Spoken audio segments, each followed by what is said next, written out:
juga sempat berpikir tentang dampak abrasi. Ya nggak masuk pikiran juga mas abrasi begini. Kalau misalnya swadaya masyarakat, kita hitung aja berapa juta bangku. Saya perkirakan ini lebih dari 5 juta bangku. Anggap 5 juta bangku itu yang paling termurah itu 15.000. Lah kalau misalnya kali aja 4 juta udah berapa miliar. Kok ini seperti negara sudah dicaplok oleh korporasi gitu kan. Takut amat gitu, udah jelas ini adalah pelanggaran. Kok masih disegel-segel. Namanya nelayan itu ya, salah sesuatu sedikit aja di laut, itu udah ditangkap. Lah ketika ini kaitannya dengan sesuatu yang besar gitu kan, pemodal besar, lah ini kok seperti takut-takut. Cari apa lagi, udah jelas melanggar, tangkap, cabut. Saya begini marah, emosi nih ya, ampura ya. Saya tidak ingin dikelola oleh korporasi-korporasi. Kalau saya dikelola oleh korporasi, sampai kiamat kita ini akan miskin terus. Modelnya ya begini nih, bikin miskin. Kalau negara nggak berani ngelawan korporasi, saya yang akan ngelawan. Dan saya akan pimpin masyarakat Banten untuk melawan korporasi itu. Nah, sumber pengetahuan yang paling jernih itu ya nyatanya seperti apa?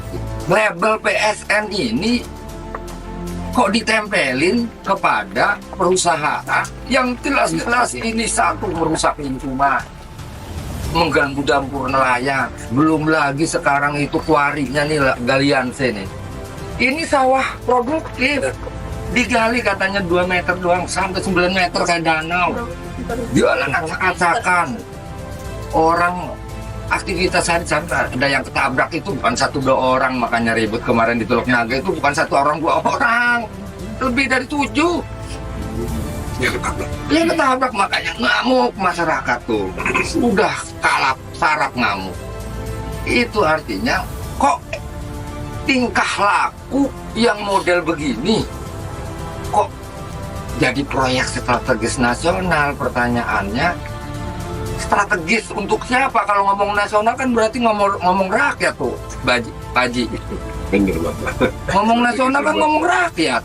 Strategis nasional atau misalnya kesejahteraan nasional. Tapi bukan kok saya nggak merasa strategis gitu kan? Sengsara nasional dan Ini makanya pencerobotan nasional gitu kan? Ini yang nggak habis pikir. Terus kemudian, nah saya ini boleh dibilang, oh ini mah orang-orang yang kena provokasi dari ini. Nah, kata saya ini bukan kena provokasi karena memang saya mengalami kepahitan gitu. Nah kalau misalnya saya dicap, kamu melawan negara, maka saya akan memilih, ya saya melawan negara. Karena negara tidak sesuai dengan apa yang saya rasakan saat itu. Kalau saya dituduh menolak PIK ini adalah melawan negara, maka saya akan akui, ya betul saya melawan negara. Karena pasti saya akan nyatakan, barang siapapun orangnya yang ada di Indonesia ini, baik tukang cangkul maupun presiden, yang mengatakan bahwa proyek PIK dan seterusnya ini adalah kebaikan, tidak ada mudarat atau lebih banyak manfaatnya, saya pastikan itu adalah antek dan cecunguk penjajah. Saya pastikan itu. Dan jika kemudian saya yang bicara ini melawan negara, ya saya ngelawan negara dan saya akan lawan sampai titik darah penghabisan. Itu tekad saya. Karena saya melihat ini, waduh, kayak bukan dalam negara gitu. Ini camat kemana, lurah kemana? nggak ada pembelaan. Ngomong sama lurah ternyata sudah jadi bagian dari proyek ini karena ada keuntungan transaksi tanah gitu kan. Kemudian jaringan-jaringan lurah juga seolah-olah bikin asumsi seolah-olah ini baik. Pengetahuan yang benar itu sesuai dengan apa yang diucapkan.